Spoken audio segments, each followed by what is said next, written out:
Qual o melhor tipo de psicólogo para as suas demandas? Essa é uma dúvida que frequentemente surge na clínica, principalmente em pacientes com uma primeira sessão. Que tipo de psicólogo devo escolher para me acompanhar mentalmente, iniciar um processo, realizar um tratamento? Essa dúvida é muito frequente. Por isso nós vamos conversar um pouquinho hoje, de forma um pouco resumida, não muito aprofundada, porque não tem como explorar um assunto tão vasto e tão complexo como esse por aqui. A primeira pergunta que seria interessante se fazer é: que tipo de problema eu tenho e como eu o enxergo? E por que isso é importante? Porque existem várias modalidades de terapia que atendem a diversos tipos de problemas, de situações. Uma segunda questão que pode ser pensada também é: quanto eu estou disposto a investir de energia e de tempo para compreender melhor essa demanda que me causa sofrimento?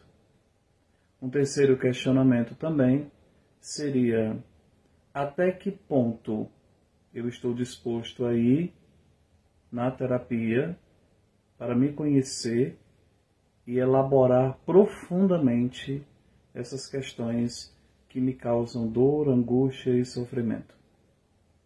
Veja, vamos explorar as coisas de uma forma um pouco mais simples. Vamos pegar as duas terapias talvez mais conhecidas da grande massa e como elas interagem com as demandas do paciente. Vamos começar com a terapia cognitivo-comportamental, ou terapias cognitivo-comportamentais, porque são várias dentro dessa modalidade.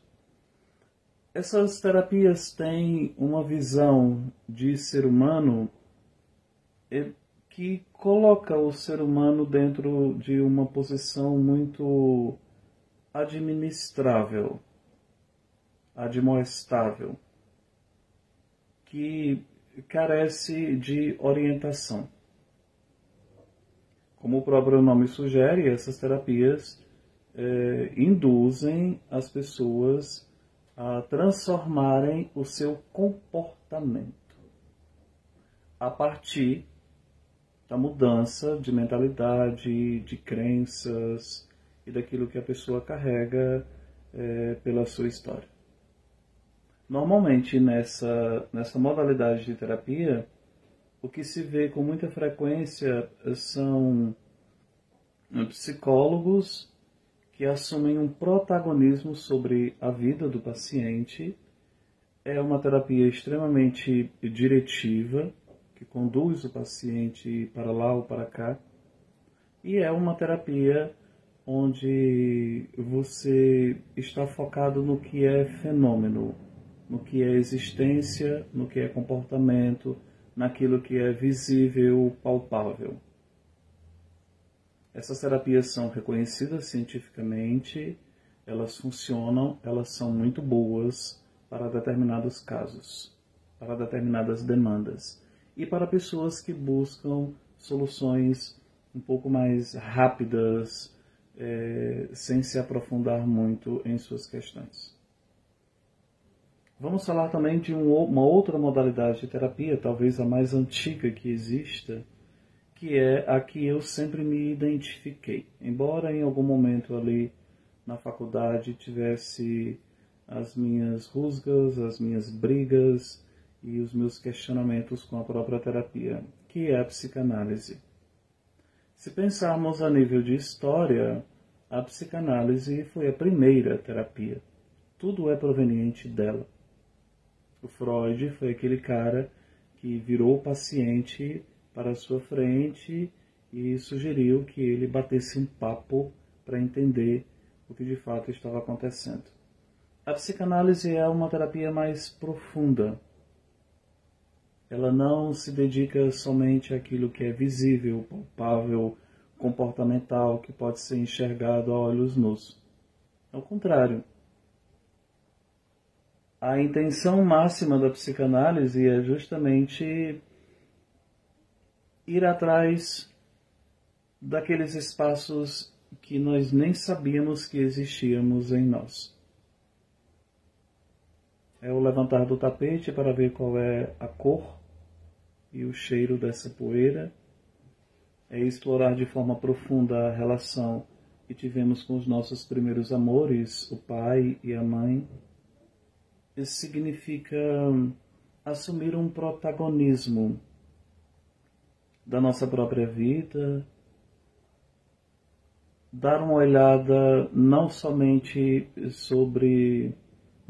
naquilo que fizeram conosco, mas naquilo que nós fizemos com o que fizeram conosco. A psicanálise tem a pretensão de dar ao paciente clareza sobre as suas sombras, a sua escuridão, e assumir uma postura mais honesta, sincera e digna frente às dificuldades. É uma terapia muito audaciosa quando sugere que a dor humana não vai acabar,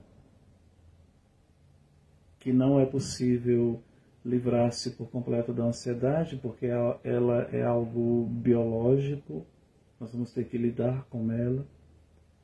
Assumir uma perspectiva muito mais, como podemos dizer, muito mais verdadeira diante das dificuldades da vida. É uma terapia onde o paciente faz a pauta da sessão, diferente da terapia comportamental, onde o terapeuta sugere o que precisa ser trabalhado. Na psicanálise, nós compreendemos que quem é senhor daquela história é o paciente. Então, nós falamos sobre aquilo que o paciente quer falar. Nós exploramos aquilo que ele está se permitindo acessar em si. No momento certo, propomos uma interpretação, não impomos. Não dizemos que você é azul por isso, isso, isso. Devolvemos a batata para que você pense que talvez você seja azul. A terapia psicanalítica, que muito me agrada, é a terapia que eu utilizo na minha clínica.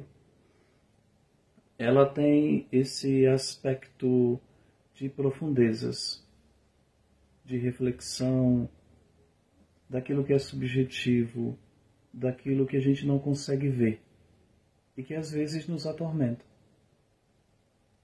E é muito importante que tenhamos a noção que, seja terapias comportamentais ou a própria psicanálise, ou até outros tipos de terapias, porque existem várias, é muito importante que respondamos a essas perguntas que propus no início do vídeo, para pensarmos até que ponto estamos dispostos a ir. Se você quer ficar no raso e trabalhar apenas questões comportamentais, você tem a terapia comportamental. Se você de fato pretende se aprofundar sobre a sua história e a sua vida, temos a psicanálise. É claro que essa é uma discussão longa e vasta, e um vídeo nas redes sociais seria muito insuficiente para explorarmos tudo. Mas, grosso modo, é sempre importante pensarmos nessas questões para que encontremos o psicólogo certo, que vai conseguir manejar as nossas demandas com mais autoridade a partir do que nós queremos. Estou me recordando de uma frase que Scarlett Marcon, uma especialista em Nietzsche aqui no Brasil, disse, e que me parece que faz muito sentido se aplicarmos dentro desse contexto. Ela dizia que a filosofia nietzschiana não é para todo mundo, porque há alguns indivíduos que são tão medíocres que precisam de muletas para ficar em pé. A psicanálise tem a pretensão de fazer com que você largue as muletas. de fazer com que você caminhe sozinho,